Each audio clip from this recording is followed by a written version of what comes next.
কিভাবে নিতে আসে, পড়াশোনা কি করবে নিতে আসে, কার কাছে জ্ঞান নির্বাচনে নিতে আসে, কি পড়বো তা নিতে আসে, ব্যবসা করবো কিভাবে নিতে আসে, চাকরি করলে কোন চাকরি করতে পারবো সেটা নিতে আসে, ব্যবসা করলে কি কি করতে পারবো কি করতে পারবো না তা নিতে আসে, বিয়ে শাদী করবো কি প্রাধান্য দেবো নিতে আসে, কি দেওয়া যাবে না নিতে আসে, কিভাবে বিয়ে করবো তা নিতে আসে, সন্তান হবে, সন্তান হওয়ার জন্য যে সহবাস এইটা করার আগে কোন দোয়া করতে হবে সেটা আরো সামনে যান, অর্থনীতি কিভাবে করবেন, জনগণকে কিভাবে পরিচালিত করবেন, বিশ্বের পরাশক্তিদের সাথে কিভাবে আপনি ডিল করবেন, সবকিছু এই কিতাবের মধ্যে লেখা আছে। এই কিতাবের মধ্যে আমাদের কোনো শ্রদ্ধা নাই, এগুলো সব ভণ্ডামি করতেছে আমরা এই কিতাবের উপর আল্লাহর কসম আমাদের কোনো শ্রদ্ধা নাই। এই কিতাবে আল্লাহ সব বলেছেন, আমরা এগুলো মানি না। এই কিতাবে এবং নবীর সুন্নাতে আল্লাহ এগুলো সব খুঁজে খুঁজে বর্ণনা করেছেন, আমরা মানি না। আমার দাবি করে আমরা পাক্কা মুসলমান, এসব ভণ্ডামি ছাড়েন। কোরআন এবং হাদিসের প্রত্যেকটা বিষয়ের সমাধান আছে, এর নাম হচ্ছে ইসলাম। আল্লাহ পাক বড় তৌফিক দেন। এটা শুনলাম মানলাম, আমি জীবনে চলতে পারবো না আল্লাহর হুকুম ছাড়া, আমি হাঁটতে পারবো না নবীর সুন্নাত ছাড়া। লা ইলাহা ইল্লাল্লাহ বলেছেন মানে আল্লাহ পাক যা বলেছেন এক কথা বলেছেন।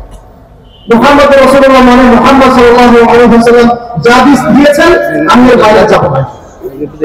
হ্যাঁ, কোনটা নিতে পারবো, এর বাইরে আমি কি নিতে পারবো, এর বাইরে আমি সেই প্রত্যেকটা বিষয় নিতে পারবো যা আল্লাহর কিতাব এবং নবীর সুন্নাতের সাথে সাংঘর্ষিক নয়।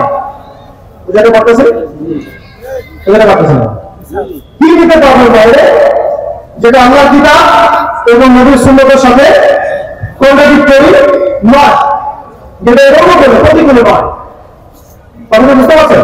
যেমন প্রযুক্তিগত উন্নয়ন, সায়েন্স এন্ড টেকনোলজি, এডুকেশনের তাল মিলে আমরা কিভাবে আগাবো, এগুলো আমরা নিতে পারবো যতক্ষণ পর্যন্ত সেটা কোরআন এবং হাদিসের সাথে সাংঘর্ষিক না।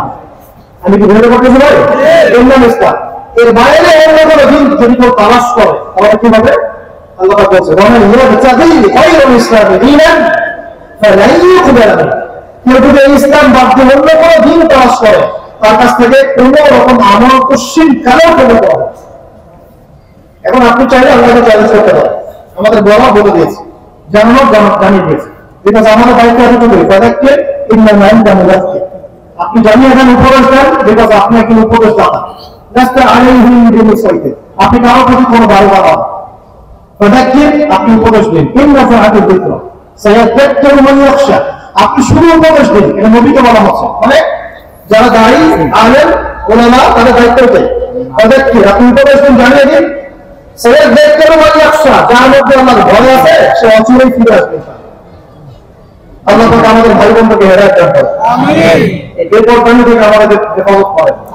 আল্লাহ পাক এই জিনার গজব করতেছেন, এই জিনার মহামারী থেকে আল্লাহ পাক আমাদের হেফাজত করেন, পরকীয়ার মহামারী থেকে হেফাজত করেন, এই সমকামিতার মতো নোংরা বিষয় থেকে আল্লাহ আমাদেরকে হেফাজত করেন।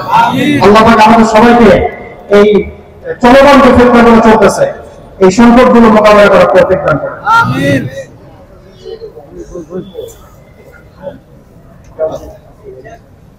আমার প্রস্তাব করে আছেন, আমি শেষ করে দিচ্ছি সংক্ষিপ্ত করে।